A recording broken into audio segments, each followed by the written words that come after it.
नेहमी तुम्ही पालकचे पकोडे किंवा पराठा, सूप अशा रेसिपी नक्की ट्राय केल्या असतील. पण आज मी जी पद्धत सांगते ही पद्धत वापरून जर तुम्ही पालकची अशी पातळ भाजी बनवलीत ना, तर सगळे बोटच काय पण ताटसुद्धा चाटून खातील.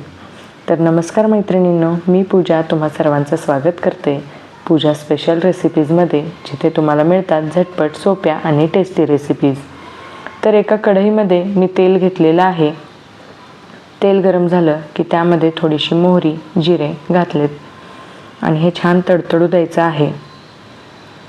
जिरे मोहरी व्यवस्थित तडतडली की त्यामध्ये थोडासा हिंग आणि आलं, लसूण आणि मिरचीची पेस्ट घालायची आहे आणि हे सारं आपण व्यवस्थितपणे परतून घ्यायचं आहे.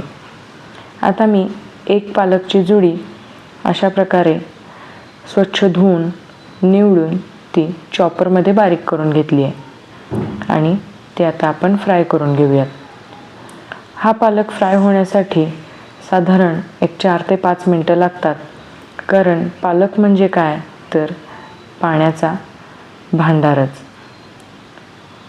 तर जसं तुम्ही फ्राय करत राहाल तसं थोडं थोडं पाणी याला सुटायला लागेल. ते सारं पाणी जाईपर्यंत किंवा आटेपर्यंत आपल्याला हा पालक फ्राय करून घ्यायचा आहे. जसं तुम्ही फ्राय कराल तसं याला पाणी सुटेल आणि जसं याचं पाणी आटत जाईल तसा पालक हा अगदी कमी कमी होत जाईल. आता मी इथे थोडासा हिंग घातला आहे, त्याचसोबत थोडीशी हळदही घातली आहे आणि हे आपण पुन्हा एकदा मिक्स करून घेऊयात. आता हा पालक व्यवस्थितपणे फ्राय झालेला आहे. तर आता इथे मी साधारण 2 ते 3 चमचे बेसन घेतलेलं आहे. त्याचसोबत साधारण 2 चमचे मी इथे भाजलेल्या शेंगदाण्याचं कूटसुद्धा घातलेलं आहे आणि हे आपण आता मिक्स करून घ्यायचं आहे.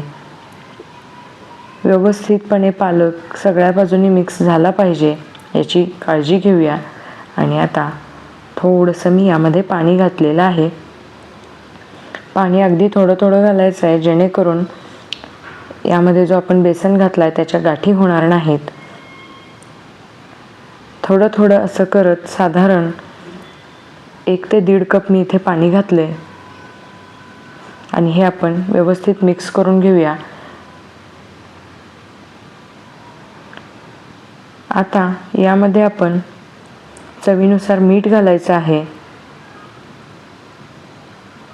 आणि ते सुद्धा इथे मिक्स करून घ्यायचं आहे. व्यवस्थितपणे मिक्स झाल्यानंतर ही आपली पालकची पातळ भाजी आपण 2 उकळी येईपर्यंत शिजवून घ्यायची आहे.